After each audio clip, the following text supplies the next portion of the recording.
Amen. You may be seated, please. Uh, uh, praise the Lord. Glory to God. Glory to God. What a powerful praise and worship. Nararamdaman nyo ba ang langit habang tayo'y nagpe-praise? Praise the Lord.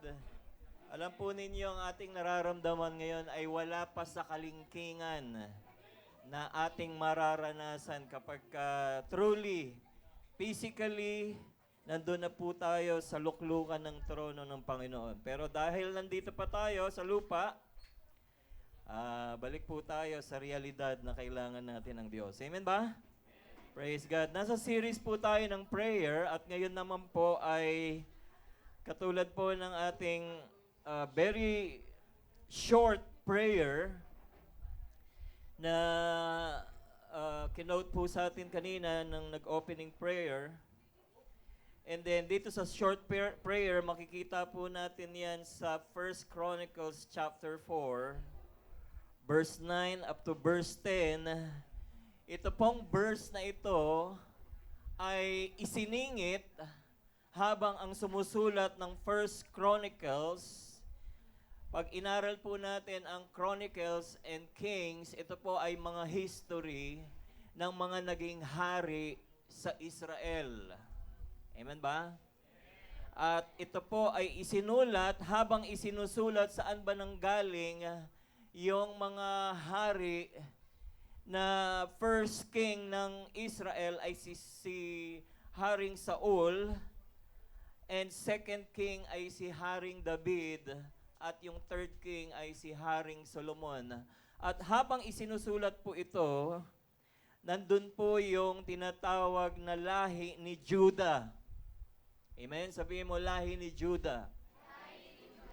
Si Jesus, yung ating sinasamba, pinaglilingkuran, at ating pinag-aaralan dito sa Bible, ay galing po sa lahi ni Judah. Amen.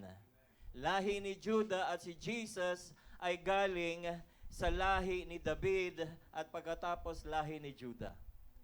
Kaya si Jesus darating on His second coming, hindi na lion, siya po ay maamong tupa sa first coming of Christ at sa kanyang second coming, He will come as a lion of Judah. Ibig sabihin, bababa si Jesus dito sa langit kasama tayong galing ng langit at kanyang parurusahan at kanyang i-fulfill yung sinabi sa Isaiah, the day of God's vengeance.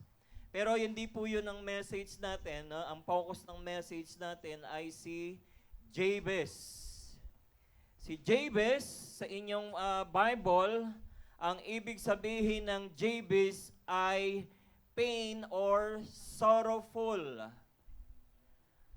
Ang Jabez, ang ibig sabihin ay nasaktan, sinaktan, at nasugatan.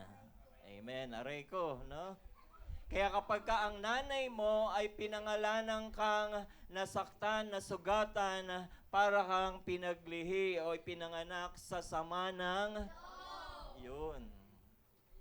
Halimbawa, tatawagin kang Jabez. Ano ibig sabihin nun?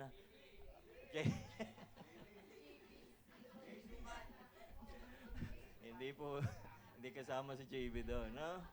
Pag tinatawag kang Jabez, batang pinaglihi sa sama ng loob o sa sama ng loob ng nanay niya. Ang sagwa, ano?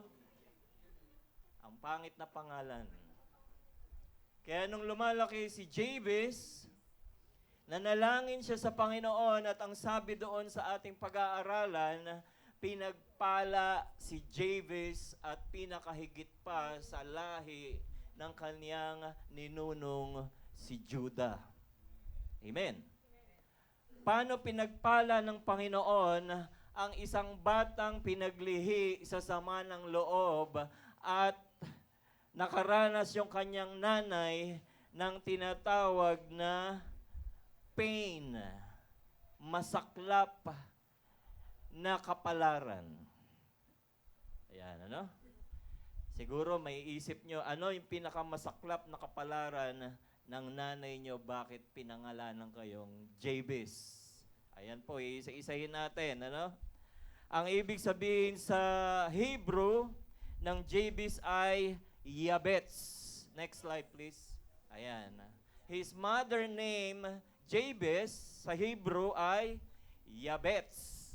Kaya kayong mga kababaihan dito, kung mag-aasawa kayo at magkakaanak kayo, huwag niyong pangalan ng Yabets. Okay? Dahil ang ibig sabihin nun ay pain or sorrowful. Si Jesus, wala dito. Makikita natin, He is a man of sorrow. Sabihin mo sa katabi mo, man of sorrow.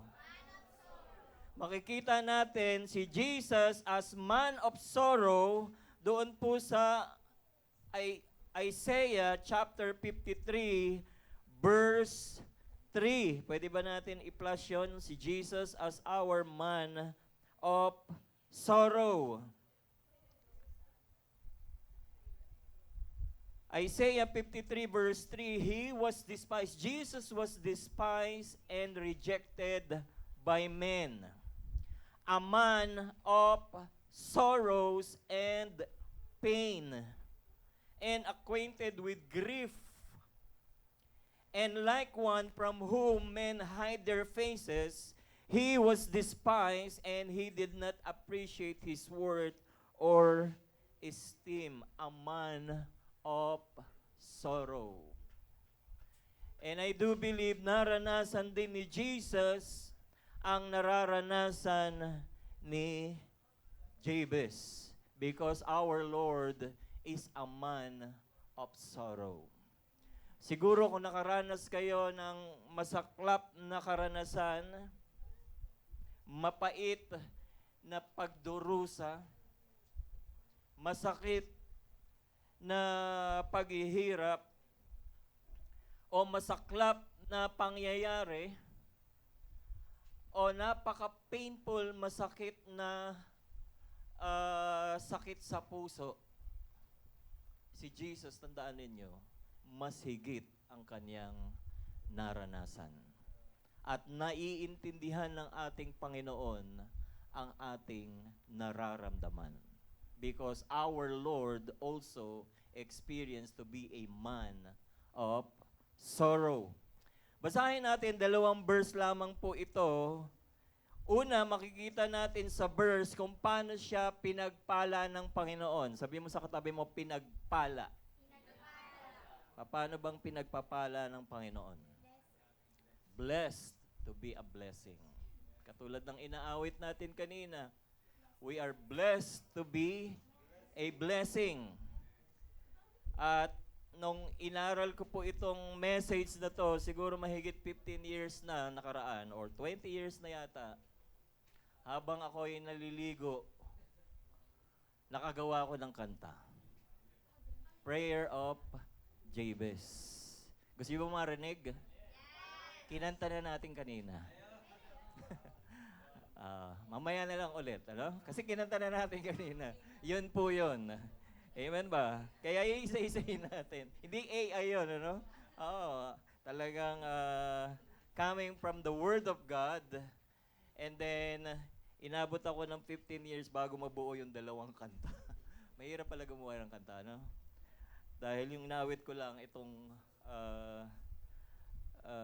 panalangin niya. Pero hindi ko maawit kung paano siya pinagpala ni Lord. And then nabuo din 3 years ago. Praise God. Amen. So ito na po sa inyong Bible. Siguro naman 2 verse lang ito, maiintindihan nyo na sa English. Amen ba? Dahil hindi naman ako nag-preach ng English. I'm just sharing the Word of God in Tagalog. Okay, basahin natin sabay-sabay. Now Jabez was honorable than his brothers, and his mother called his name Jabez, saying, because I bore him in pain. Maliwanag, ano? So, sige, tuloy natin. Verse 10, and Jabez called on the God of Israel, saying, oh, that you would bless me indeed, and enlarge my territory, that your hand would be with me, and that you would keep me from evil, that I may not cause pain. So God granted him what he has requested. Balik natin sa verse 9. Dito makikita po natin kung ano yung kinahinatnan, yung naging future ni Jabez. Nakikita niyo ba kung ano ang magiging future ninyo? Kaya dito sa verse 9, sinabi kagad ng manunulat kung papaanong pinagpala si Jabez, higit pa sa kanyang mga kapatid, higit pa sa kanyang angkan o sa clan ng Judah. Ayan, no? Jabez was honorable than his brothers. Kaya dito po mga kapatid, makikita po natin papaano po pinagpala ng Panginoon ang isang taong marunong manalangin. Kaya kung tayo po ay gagawin nating prayer every day, ang Jabez prayer sa 1 Chronicles chapter 4, verse 9 up to verse 10, I do believe pagpapalain kayo ng Panginoon kung paano pinagpala si Jabez. Amen ba? Amen. Si Solomon, kailan si Solomon? Si Solomon ay pinakagwapo. Ayan. Siguro mga 3 paligo lang lamang sa mga pastor, ano? Mga pastor. Pag pastor, may flavor. May flavor. May favor. At si Solomon ay very influential. May kapangyarihan. Very powerful. At napakayaman. Dahil si Solomon ay pinamanahan ng kanyang tatay, hindi nung kakamali, 11 billion pesos o 22 billion na ngayon. Tumataas kasi yung inflation, ano? So yung value nun, isipin nyo, 2 taong budget ng Pilipinas pinamana kay Solomon. Amen ba? Isipin nyo na lang yun, no? 2 taong budget ng Pilipinas pinamana kay Solomon. And he was blessed by his father. Amen ba? Kaya itinayo niya yung templo. Tinayo niya yung city of David. At naging tanyag si Solomon. At ang sabi ng scripture, ay binless niya ang Panginoon. Amen ba? He blessed the Lord. Makikita natin yan, mga kapatid, sa First Chronicles. Okay, so maganda yun. Nandiyan tayo. First Chronicles,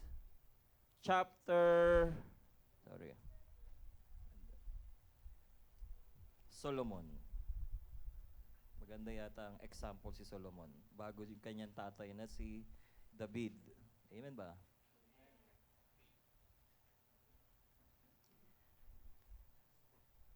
Sulat lang natin, Solomon. Dahil ito po yung si Solomon, mga kapatid, ay binigyan ng napakadaming pera. 1 King chapter 6 po yun. At nakagawa po siya ng napakagandang templo dahil sa kaniyang paggawa ng maraming templo, siya po ay nagpuri, bago po yun, nagpuri siya sa Panginoon. Ito po nga pala, sabi rito sa calculation, 216 million o 216 million billion pesos. Ang hirap i-calculahin, ano? 216 billion dollars times 61 pa pala. Sa Tagalog, 12.5 trillion pesos. Ang dami, no? Ang hirap bilangin sa kamay. Tingnan niyo yung kamay ninyo. Okay. Pagka kayo bibigyan ng 100 peso bills, di ba? 100 peso bill. Ang liit lang nun di ba? Pero kung 300 peso bill, mahahawakan mo pa yon? Kaya pa. Makapal na yun, ha? Pagka tumakbo ka sa Diego Silang, bumili ka ng chichirya dyan, sasabog na yon dahil maliit lang ang kamay mo. Kung 1,000 peso bill, hindi mo na talaga mahawakan yun. Amen ba? Kaya, 1,000 peso bill. 1,000 pieces. 1,000 pieces for a 100 bill. Hindi mo na mahawakan yan. Amen ba? Ibig sabihin, limited lang yung ating kamay. Amen ba?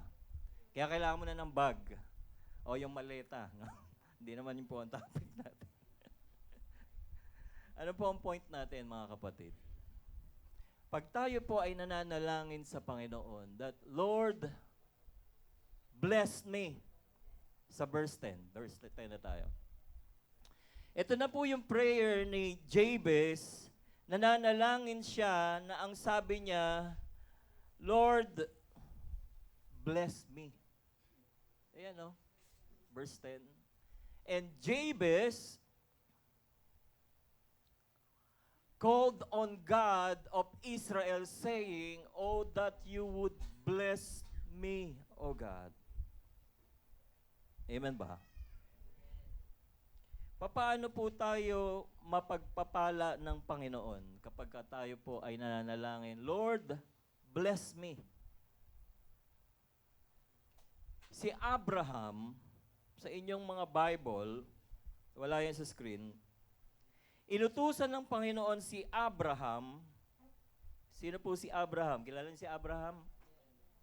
Siya po yung tatay ng mga Hebrew. Amen ba? Si Abraham, nakatira po siya doon sa bansa na tinatawag na nandoon yung mga Chaldeans, mga matatalino. First world country. Kumbaga sa panahon natin, siya ay pinanganak sa USA. Ayan, may kapatiran tayo galing ng US of A. Pero mas pinili niya ang lupang Sinilangan. Ibig sabihin, napakayaman ng pinanggalingan ni Abraham, land of Ur, modern day Iraq. Nasaan ang Iraq ngayon? Wala na, di ba? Lubog ang ekonomiya. Maasa sa Amerika para girahin ang Iran. Kaya si Abraham, nung tinawag ng Panginoon, siya po ay sumunod sa Diyos. At sa kanyang pagsunod sa Panginoon, ano po ang nangyari kay Abraham sa kanyang pagsunod sa Panginoon? He was blessed by God. Genesis chapter 12, verse 1 up to verse 3. Ang sabi ng Panginoon kay Abraham, Now the Lord has said to Abram, ang ibig sabihin ng Abram, pangalan ni Abraham bago maging Abraham ay Abram. Sabihin mo sa katabi mo, Abram. Ibig sabihin, exalted father. Exalted father. Pero wala pong anak si Abram. Walang anak si Abram at the age of 75. Sino na sa inyo ang 60? No? 60. 70. Wala nang tumaas ng kamay. 75. Si Abraham, 75. Wala pa ring anak. But he was blessed by the Lord at ang sabi ni Lord kay Abraham, lumabas ka sa iyong bayan sa Ur, sa Iraq na yan. At pumunta ka sa Canaan, known today as Israel. Amen ba? Kaya nung pag-alis ni Abraham, pinagpala si Abraham ng Panginoon na sobra-sobra. Sabi mo sa katabi mo, sobra-sobra. gaano karami yung sobra-sobrang pagpapala ni Abraham. Isipin nyo na lang, nang pinagpala ng Panginoon si Abraham dahil sa kanyang pagsunod sa Diyos, nagkaroon siya ng tauhan na more than 300 people. 300 people. Anong ginagawa nila?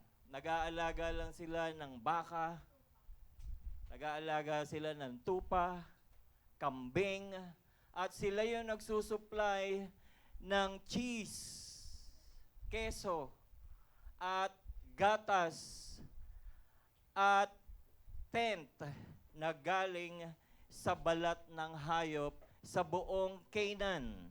Supplier po sila. Supplier. Nung panahon ng COVID, nagkaubusan ng face mask. May isa pang natira.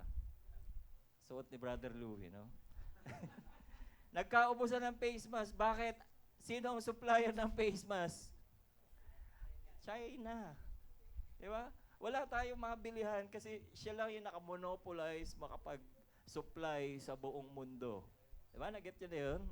Isipin nyo si Abraham, kapag ka si Abraham hindi nag-supply ng balat ng baka, kalabaw o hayop, wala silang magagawang tent. Yung tent nung araw, yan ang kanilang bahay. Wala pa mga building noon eh, di ba? Wala pa, plain pa yung lugar. Kung pupunta kayo sa Middle East, yung mga nagjo-journey from coast to coast o, di ba, desert to desert. Ano yung kanilang bahay? Mobile, no? Tent. Ang nagsusupply ng mga bahay, na ginagawang bahay, si Abraham. At marami siyang tauhan. Pinagpala siya ng Panginoon. At sa kanyang pagpapala, marami siyang tauhan. At hindi lang yon mga kapatid. At ang sabi ng Bible, ang sabi ng Lord kay Abraham, hindi lang yan ang pagpapalain ko sa iyo, Abraham. You will become a father of multitude. Sabihin mo, father of multitude. Una, Abram, di ba? Tatay, exalted father. Ano ba yung exalted father sa Tagalog? Kagalang-galang na tatay. Ayan, di ba? Tingnan yung mga tatay dyan. Mga kagalang-galang, mga Ginoo. Pero mas mabait, di ba? Kagalang-galang na tatay. Ay, hindi lang yan, Abraham, ang gagawin ko sa iyo dahil sa iyong pagsunod. I will make you Abraham. Sabi mo sa katabi mo, Abraham. Ano yung sabihin ng Abraham? A father of many nations. Lord, sabi niya kay Lord, Lord, paano mo ako pagpapalain? 99 years old na ako. After 25 years, fast forward. Pinagpala siya, ang dami niyang ari-arian, ang dami niyang mga tauhan. At ang sabi ni Abraham kay Lord, Lord, tagapagmana ko na lang tong katulong ko. Ano sabi ni Lord sa kanya? Hindi, magkakaroon ka ng anak.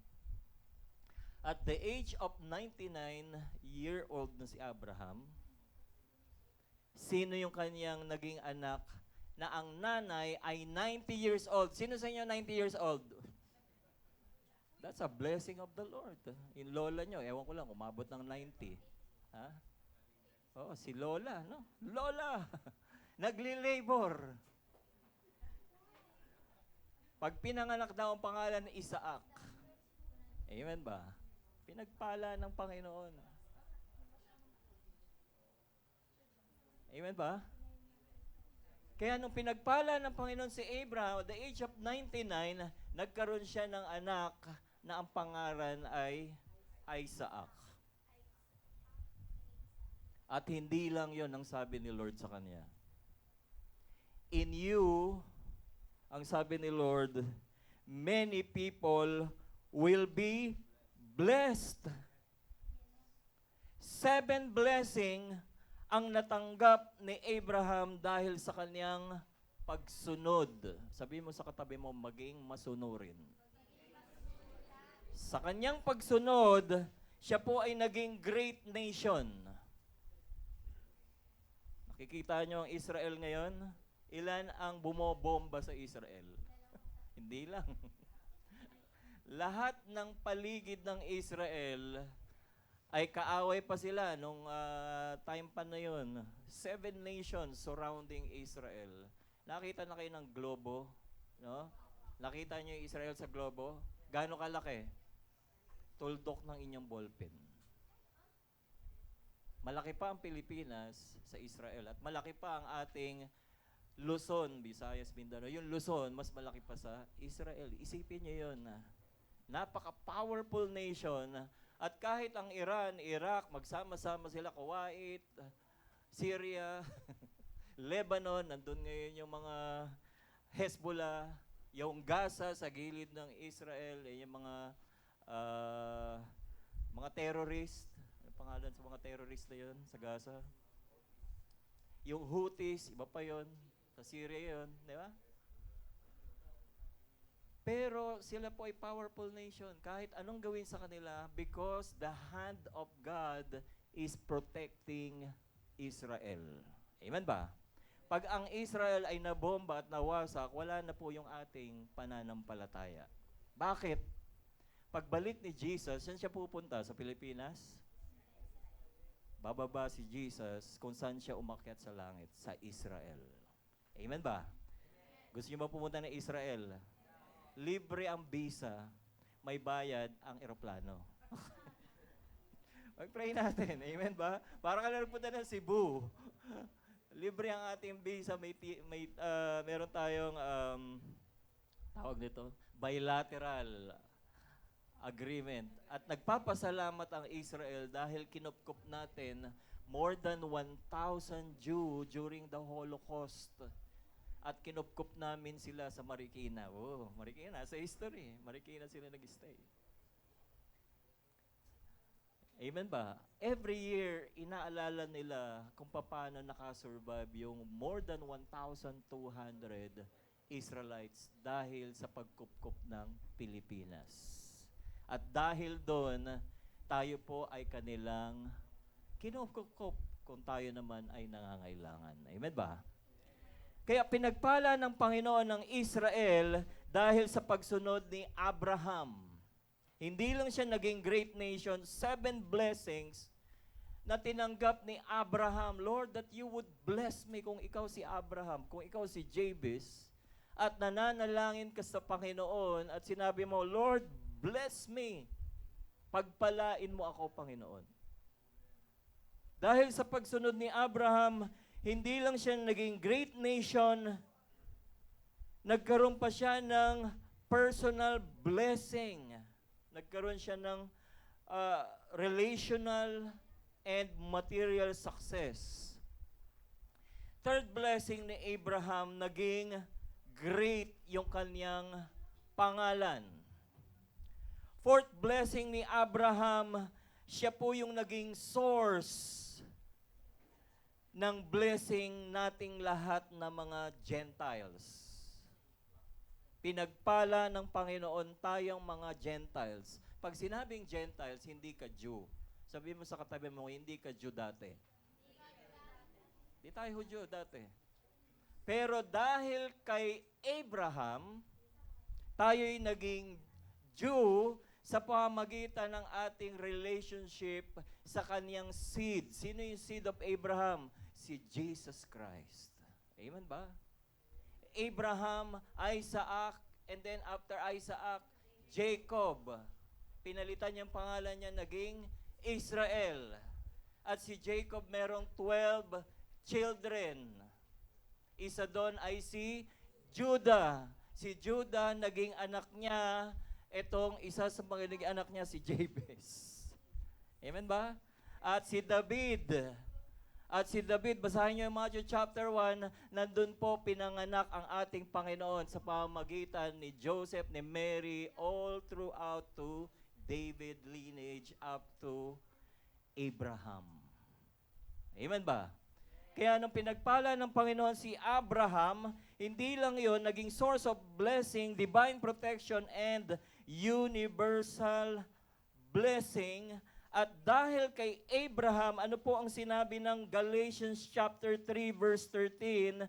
Christ purchased our freedom and redeemed us from the curse of the law and its condemnation by becoming a curse for us. It is written, cursed is everyone who hung on the cross. Verse 14, in order that in Christ Jesus, the blessing of Abraham might also come to the Gentiles, so that would all receive the promise of the Holy Spirit. Amen ba? Kaya dahil sa ating palakpakan po natin si Jesus, dahil kay Jesus, tinanggap natin si Jesus, naging spiritually Jew tayo. Because of the blessing of one person, Abraham. Amen ba? Hindi lang si Abraham ang pinagpala ng Panginoon kung mag-aaralan natin ng Scripture. Pinagpala din ng Panginoon na mention natin kanina, si Solomon. Si Solomon ay pinagpala ng Panginoon at napakaraming blessing ni Solomon, pero dahil sa kaniyang pagpapala, nakapag-asawa si Solomon, nakakalungkot, 1,000 asawa. Aray ko.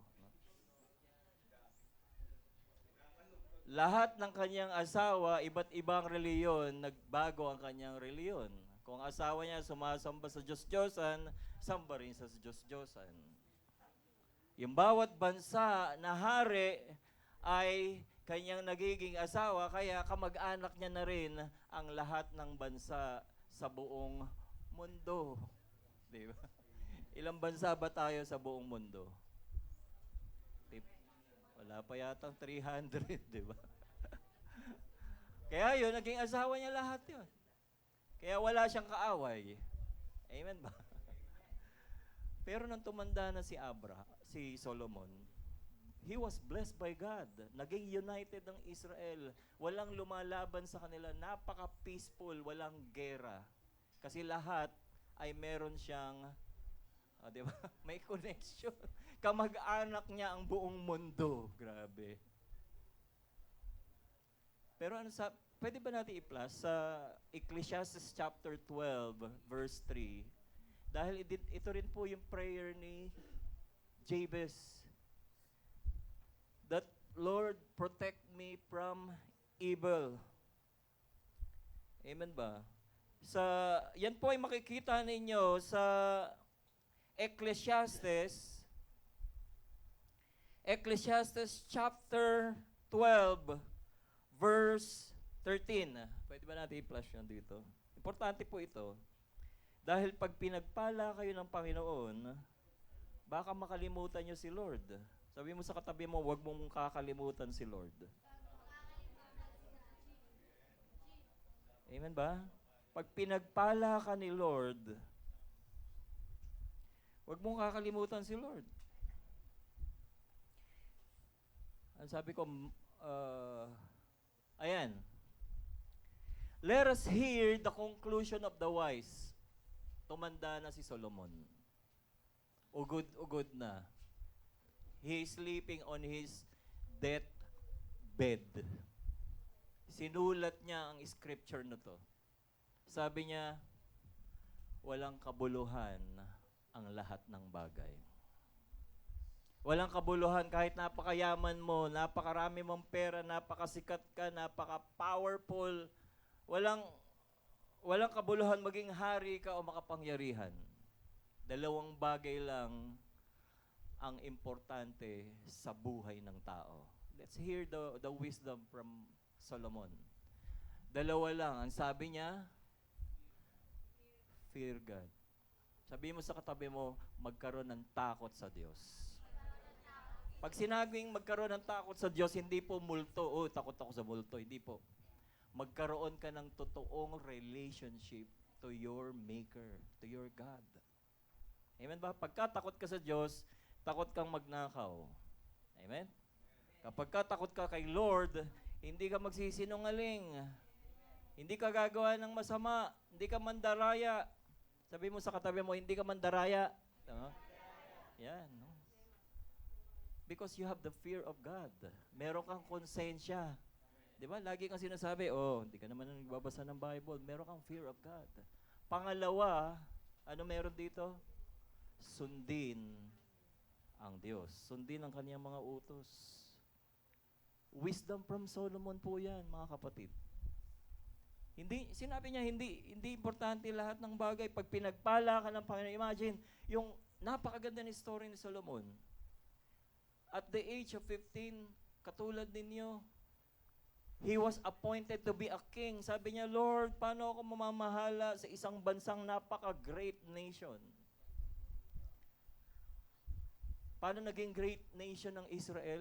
Imagine, yung kanilang sandatahang lakas ng Israel, yung IDF nila, nung time ni David, 1.2 million soldiers.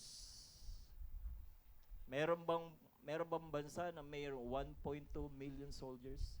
Sila lang. Very powerful. Mas makapangyarihan pa sila siguro ngayon. Kung time ni David, mas powerful pa rin sa Amerika. Kahit may bito kayo, di ba? Meron silang tirador. Tirador na automated. Di ba? Amen ba? And then kaya sinabi ni Solomon, hindi importanteng napakayaman mo, napakatalino mo. Tumanda na si Solomon, 1,000 wives. Dami asawa. Siguro kung isa kayo sa asawa ni Solomon, after 3 years kayo magkikita. 365 a day, 365 in a year. O, pang ano ka, pang 999. Schedule mo, pang 999 day. Siguro in your life, baka 3 beses mo lang mamimit si Solomon in your life. Ganon katindi po si Solomon. Pero ang sabi niya, 2 bagay lang importante sa buhay ng tao. Maging principle po natin yan pag pinagpala tayo ng Panginoon. Isipin nyo, katulad ni Jabez, pinagpala kayo ni Lord. Amen ba? Dumami ang kotse nyo, dumami ang bahay nyo, dumami ang mga anak ninyo, wag lang dumami ang mga asawa ninyo. And then, babalikan nyo si Solomon. Ano ba yung sinabi ni Pastor doon sa Ecclesiastes chapter 12, verse 13? Fear God, obey His word. Amen ba? Tandaan ninyo yon. Fear God, obey His word. Dahil ito rin po ang importante sa buhay ng isang tao. Amen ba? Praise the Lord. Palakpakan po natin ang Panginoon. Kaya pag pinagpala tayo ng Panginoon katulad ni Jabez, amen ba? Isipin niyo pinagpala na kayo ni Lord. Di ba? Naging tagapagmana kayo ni David. 12.5 trillion pesos. Pero 5 years pa yung data ko na yon. Pero baka doble na. Now, Jabez, ano sabi ni Jabez dito? Verse 10, Lord, that you would bless me. Ano yung pangalawa? Enlarge my territory, Lord. Ano yung enlarge my territory? Sinasabi ni Jabez dito. Palawakin mo ang aking nasasakupan. In other words, Lord, i-promote mo ako. Kung ikaw, estudyante, nangangarap ka, Lord, sana pumasa ako sa 75 this year. No? Parang ganun. I-enlarge mo na. Huwag naman 76. Mga 86, Lord, average, general average. At pag na-reach mo na yung 86 general average dahil hindi ka nangongopya, Lord, gawin mo ng 99.9 parang si Kuya Jehis, no?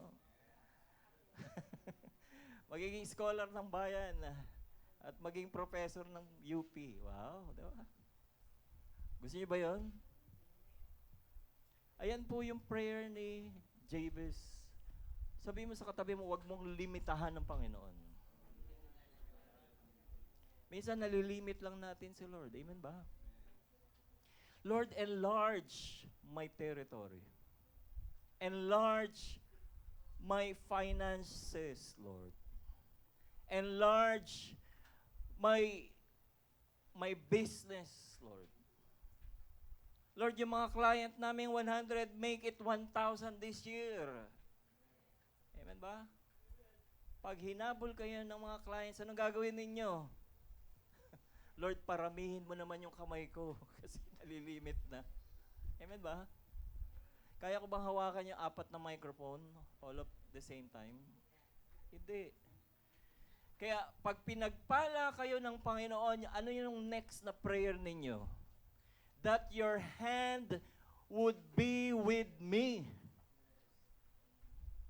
Lord, samahan mo ako, bigyan mo ako ng inyong favor. Your hand would be with me. Pag binigyan kayo ng 1,000 pieces na 100 bills, magkano yun? 100,000? Tama ba? 1 million? 100 peso bills times 1,000. Mga 100,000 yata, no? 100,000. Isipin nyo, may bit-bit kayong 100,000. Pero kapag yung prayer ninyo, Lord, that your hand would be with me, bibigyan ka pala, Lord, ng maraming kamay. Nagiget nyo? Hindi ka lang malilimit sa 100,000.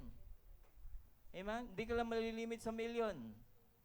Hindi ka lang malilimit sa billion. Si Solomon, pinagmanahan ng 12.5 trillion pesos on his day 1 sa palasyo. At hindi lang yon yung kanyang natanggap. Every year, dumadami yung kanyang blessing. Amen? Because the hand of God. Sabi mo sa katabi mo, kamay ng Diyos. Ano ba yung kamay ng Diyos, mga kapatid? Yung kamay ng Panginoon, pwede ba natin i-flash? Isaiah 49, verse 16, ng ating mga pangalan, ang sabi po rito sa Isaiah 49, verse 16, sabi mo, ang pangalan mo, nakasulat sa kamay ni Lord. Engrave. Sa ibang mga translation, nakatato. Di ba yung tattoo, ang hirap tanggalin? Amen ba? Ayan, no? I have inscribed you in my palms. Special ka. Amen? Sabi mo sa katabi mo, special ka.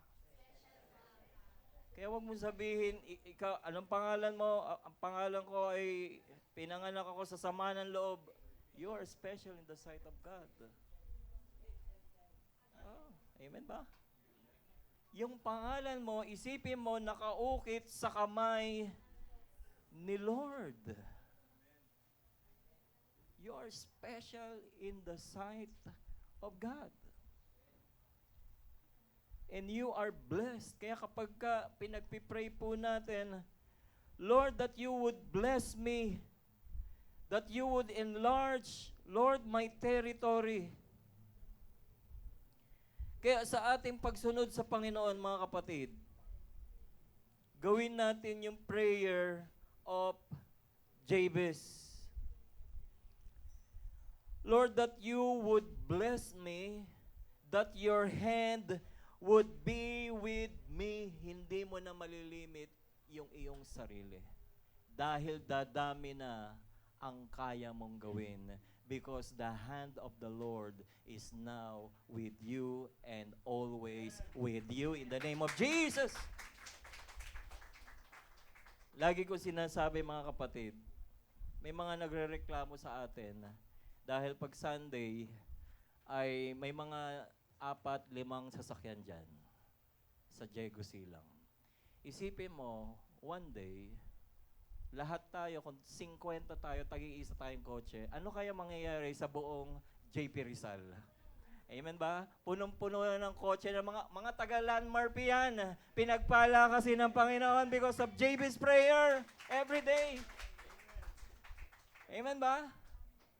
Baka wala na tayo, baka nandun na tayo sa nasa mall na may maraming parking, ano? Praise God. Kaya wag nating ililimit ng Panginoon dahil pagka nag-pray tayo sa verse 10, Lord, that your hand would be with me, yung inyong limitadong kamay na nakakahawak lang ng 100,000, amen ba? Don't limit yourself because you can get more than what you could ever think or imagine because the Lord is able to bless you beyond what you can think of. Amen ba? Praise the Lord. Glory to God. Wag natin sabihin mo sa katabi, wag mong limitahan si Lord. Kaya pagka pinag-pray po natin, yung prayer of Jabez, bless me, promote me, and let your hand would be with me. Pagka kasama niyo si Lord, sino pang lalaban sa inyo? Amen ba? Pagkasama niyo si Lord, hindi na kayo malilimit. Ini-imagine ko yung Bell and Bo, baka hindi na sa dami ng magbubok sa Bell and Bo, mag-hire na si Jam ng 1,000 employees. Diba? That your hand would be with me. The Lord will extend what you can do for Him. Amen ba? Kahapon, anniversary ng Land Krame. Ganda ng presentation ni Ate Beng. Started in their home and then with few kapitbahay, neighbors, pinagpala ng Panginoon. Ilan tayo yesterday? Umabot tayo ng 70 plus attendance on its 9th year anniversary. I do believe next year, doble. Amen ba? 150 next year. Praise God. Ayun, pag-pray natin, Lord, let your hand would be with me. Huwag niyong limitahan sa Panginoon. Dahil yung banda rito, ang ganda-ganda niya, bibigyan kayo ni Lord ng magagaling ding banda. Amen? Praise God. Sige pa, palakpakan natin ang Panginoon. The Lord will produce and raise up anointed musicians, praise and worship team.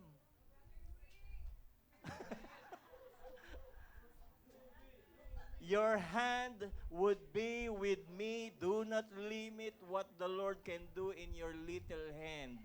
Amen? Let the Lord bless you and expand your hand and multiply you 1,000 times. Amen? Praise God. Praise the Lord. Kaya pagdating nyo sa inyong mga bahay, pag-pray nyo yan araw-araw, siguro yung bahay nyo barong-barong, Lord, bless me indeed. And later on, sasabihin nyo, tunay nga yung prayer of Jabez, bless my family. Katulad ninyo, siguro wala pa akong teenager. I was only 8 years old, 7 years old. Pinanganak akong walang tatay. 2 years old, namatay yung tatay namin. And then kinukwento, paano pinagkakasya 150 pesos yung pension ng nanay ko sa 7 naming magkakapatid. Hindi ko alam paano kami nabuhay. And then, nung ako'y nakakilala sa Panginoon, I am always praying to God, Lord, bless me. Bless my family. Nagbago yung aking perspective. Yung tingin ko sa sarili na hindi na kami makakaahon, God has provided me a new perspective. Binago ng Panginoon. And true enough, pagka tinawag kayo ng Panginoon at hindi kayo tumatanggi sa tawag ng Panginoon, the Lord will bless you beyond your imaginations. Amen ba? Kaya mga kapatid, minsan nalilimit tayo. Dumating nga yung time na hindi ko na makakompute, Lord, paano ko babayaran tong mga credit card 1, credit card 2, credit card 3. Gumagamit ako ng spreadsheet. Siguro yung sweldo ko, mababayaran ko na to, mababayaran ko na to, mababayaran ko na to. After 10 years, grabe. Minsan nalilimit tayo sa calculation, yung computer nasisira. Hindi natin alam kung paano pagkakasya yung lahat ng bagay. And true enough, the Lord has blessed us. At tinitingnan ko, wala kaming negative ngayon and I am debt-free. Totally debt-free. Purihin po ang Panginoon sa kanyang kalwalhatian. Mahirap pong umabot sa ganong kalagayan. It's not an easy way. Pero when the hand of the Lord is in you, you can do all things through Christ who will strengthen you every day. Amen. Palakpakan po natin ang Lord. Glory to God. Praise God. And then last, ito po yung prayer ni Jabez. Lord, pag binless mo naman ako, keep me from evil. Pagka binibless kayo ni Lord katulad ni Jabez, nandyan lahat ng tukso. Amen ba? Lahat ng challenge in life, mga problem. Praise the Lord. But because of the hand of God is in you, magandang prayer yan, na every day, sa Matthew chapter 6, verse 9 up to verse 13, kasama isa itinurong panalangin, ang sabi ni Jesus, di ba? Our Father which art in heaven. Nananalangin tayo sa Diyos. Ayan yung prayer ni Jabez. Our Father in heaven, that you would bless me. And then next the prayer, hallowed be your holy name. Praising God. Your kingdom come, Lord. Masunod ang kalooban mo. Your will be done in earth as it is in heaven. And then, ito na yung prayer. Lord, give us this day. Bless me, Lord, our daily bread. Next, forgive us our sins as we forgive those who trespass against us. Magpatawad tayo. And then last prayer doon is, lead us not into temptation. The same prayer. Hindi pwedeng, hindi mawawala yung temptation. Lead us not into temptation or keep me from evil that I may not cause pain. But deliver us from evil. Amen ba? Yan po yung apat na prayer sa atin na itinuturo ngayon ni Jabez. And this is the last slide. Last slide. Yung merong, ayan, ito na. Makikita niyo sa inyong last slide, merong apat na G na prayer ni Jabez. Baka itong mas matandaan ninyo. Oh, that you would bless me is kingdom grace, the grace of God. Mapapansin natin na hindi lang general blessing o yung, di ba usually nagpipray tayo, Lord, bless me, bless my mother, bless my father, bless my school, that's a general blessing prayer. Yung sinasabi rito is emphasizing an enthusiastic surrender to God's ultimate best. Lord, ayoko pong limitahan kung paano mo akong pagpalain. Pagpalain mo ako kung gusto mong pagpalaing malawak pa sa aking kaisipan. Ganun po yung Lord. Bless me indeed, na hindi mo binibigyan ng limitation yung ang iyong panalangin. That's kingdom grace. The next prayer is kingdom growth. Enlarge my territory. Hindi lang inheritance ng bahay at lupa, kundi spiritual blessing to expand your sphere of influence na parang si Solomon, responsibility and impact for God's glory. Amen ba? Nakikita niyo ba yung sarili niyo na makikilala kayo hindi lang sa Kupang, hindi lang sa West Crame, San Juan? Land Church would be known worldwide. Woo! Glory to God. Di ko sinasadya. Amen ba? Ayokong limitahan kung anong pwedeng gawin ng Panginoon. Amen ba? As long as the Lord is glorified sa inyong mga buhay. Pagka nag-glorified ang Panginoon sa ating mga buhay, yung reach out natin hindi lang pang Pilipinas. Kanina habang nasa McDonald's ako, ini-internalize ko tong message. Wala nang upuan, may senior citizen dun. Sabi ko, pwede ba makishare? Hindi ko namamalay, isang oras na kami nagkakaroon ng conversation. And then, through that, kinonect niya ako doon sa Marikina. Talagang siguro, baka malapit na yung Marikina natin. Ano? Praise God. Meron silang grupo, mga 19 yata yung grupo nila. Sila yung mga na doon po sa McDonald, CNP Mall. Ang pangalan nila is Marikina Walking Group. Ano? Marikina Walking Group. Mga senior citizens sila. Kaya sabi ko, sige, kita ulit po tayo. Mon yung pangalan. And na-encourage ko po siya, mag-church po ba kayo? Ay, hindi. Sabi niya gano'n. Panoorin nyo na lang po kami dito sa Land Church Murphy. Sabi niya, sige, panoorin kita. I do believe kung nanonood siya, ginigreet ka namin. Kuya Mon, okay? So, ibig sabihin, we are not just limited with the person that you always talk to. God will use you for many people to reach the world for Christ. Amen ba? Pagpalain ng Panginoon ang inyong mga ministry. Amen? Sige po, palakpakan po natin ang Panginoon. Glory to God.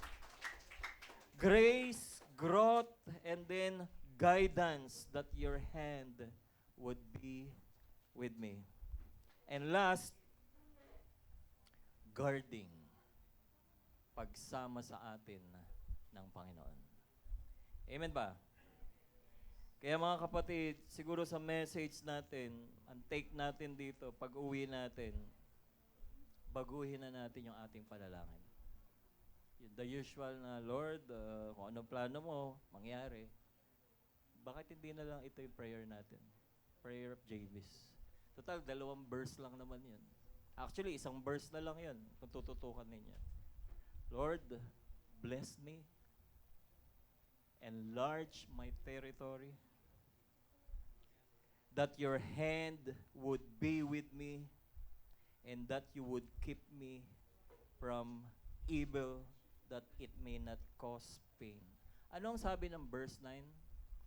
Last verse? Ano ang sabi ng last verse? Verse 10? Ayan, tingnan po natin sabay-sabay. So God granted him what he has requested. Ito po ang question sa atin ng Panginoon. Ano ang panalangin mo sa hapong ito? Because the Lord will grant what you have requested. Sa Mark chapter 11, verse 24, ano ang sabi ng Panginoon?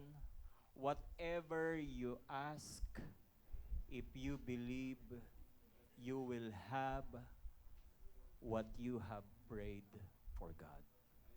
Amen ba? You will have whatsoever you desire when you pray, believe that you receive them, and you will have them. Mark 11, verse 24. Kaya dito po, mga kapatid, si Lord, kung ano ang ating panalangin, kung ano ang binibigkas ng ating bibig, ito po ang ibibigay sa atin ng Panginoon. God will grant what you have requested. Amen ba? Kaya wag nating limitahan ng Panginoon, hayaan natin si Lord ang mag-limit sa pwede nating gawin for His glory. Palakpakan po natin si Jesus. Tumayo na po tayong lahat mga kapatid. Hallelujah. Praise the Lord. Katulad po ng ating message, awitin natin yung prayer of Jabez na, Lord, pagpalain mo ako, Panginoon. Palawakin mo, O Diyos, ang aking nasasakupan. Ingatan mo, Panginoon, ako sa bawat sandali upang ang mga tukso ay aking